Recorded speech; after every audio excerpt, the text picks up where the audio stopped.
All right, let's dive right in. We're about to crack open a story that's literally sealed away inside a forbidden scroll. Think about that. A story so powerful, so dangerous, that it had to be locked up. This is a tale of insane power, some seriously dire consequences, and the fight to control one single dangerous idea. Yeah, that one line, that's our hook. It tells you pretty much everything you need to know. Just try to wrap your head around this. A world built entirely on suppression, where the most dangerous thing you can possibly do isn't fighting back, it's not starting a rebellion, it's just reading. That's the world we're about to jump into.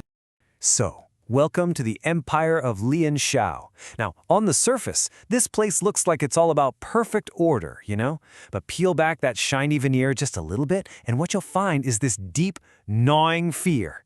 A fear of stories. Because in this world, stories are not just for fun. They're not just entertainment. They are a source of massive, totally uncontrollable power. But why? Why ban stories? How could a simple story be that dangerous? Well, the answer goes back to one single, absolutely devastating event: the ink collapse.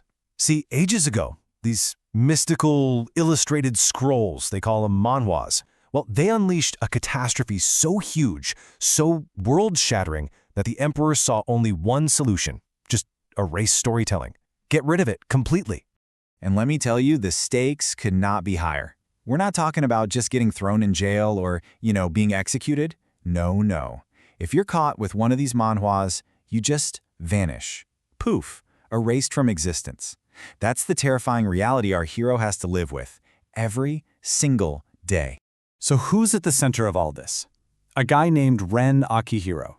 And listen, he's not some legendary warrior or a fancy nobleman. He's just a quiet kid, works in a paper shop. Think about the irony there. He's surrounded every single day by the material of stories, paper, but he's forbidden from ever actually reading one. The one thing he wants more than anything is the one thing his entire world has made illegal. And that's the question that just eats away at him. It's so simple, right? So logical. But in this world, it's an incredibly dangerous question to ask. And you just know it. This search for truth is going to put him on a direct collision course with the Empire's darkest secrets. Okay, and this is where everything changes. This is the turning point. Ren's quiet, predictable life, it's about to be completely shattered by something he finds lurking right under his own feet. Picture this. It's a rainy night, and he stumbles upon this hidden compartment. And inside, there's a scroll. But this thing isn't just old, it feels alive. It's actually pulsing with this strange, dark energy, almost like it's calling out to him. And yep, you guessed it, this is the one, the forbidden Manhua, the cursed ink. The second his fingers touch it, it stops being just an object. It speaks, right inside his head, a whisper asking, "Are you worthy?" And that's not just a question, is it? It's an invitation to a kind of power that is going to completely upend his world forever. And what does he do? He accepts. The moment he unrolls that scroll, his whole reality, the quiet paper shop, the rain outside, it just shatters. Gone. The story doesn't just unfold, it literally pulls him inside. So who's waiting for him in this new reality? A being named Kurojin. This guy is ancient, unbelievably powerful, and just surrounded by death and darkness. He's not just the guardian of the cursed ink, he is the cursed ink. Its source, its essence, the whole shebang. And just as fast as he was pulled in, he's thrown back out, back into his world. But here's the thing, he doesn't come back alone. He's brought a piece of the story back with him. And oh boy, it comes with a terrible, terrible price. The story has physically marked him. This isn't just some bad dream he can wake up from. It's a permanent black ink stain on his hand that will not come off. A constant, visible reminder of what he did, of the forbidden world he touched. And trust me, that's only the beginning. Yeah, this curse, it doesn't just stop at a little stain on his hand. Every single time he uses the ink's power, it creeps further up his arm. It's literally consuming him, piece by piece. So sure, his power is growing, but so is the cost. The price just keeps going up. And it's Kurojin himself who drops the bombshell, revealing the terrifying truth of it all. This power isn't a partnership, it's a parasite. The cursed ink is literally designed to devour its host, slowly until there's nothing left but an empty shell for its dark energy. So, as if having a parasitic curse slowly eating you alive wasn't bad enough, Ren's little stunt has sent ripples all through the Empire. He's awakened something big, and now the Emperors and forces are coming to put a stop to it. Permanently. Let me introduce you to the Ink Hunters. And listen, these are not your regular city guards. Think elite, masked assassins. Their one and only job is to sniff out this forbidden energy and, well, eliminate the source. And guess who just became their #1 most wanted target? Yep, our boy Ren. His first real test comes fast. He gets ambushed, forced into a fight for his life.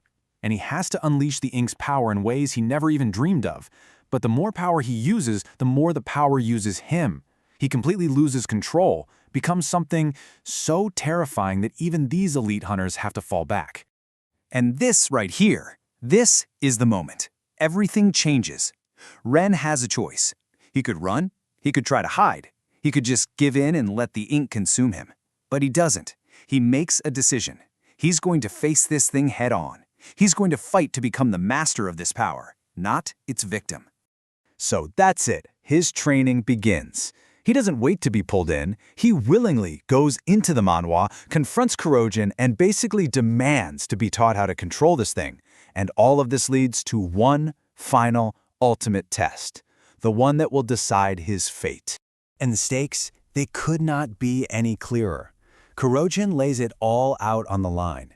If Ren can defeat him in battle, he gets full control. The curse stops spreading. But if he loses, he becomes the new Kurojin, a prisoner trapped inside that ink forever. There's no in-between, no do-overs. So this final battle, it's not just about fists and power. It's a battle of wills.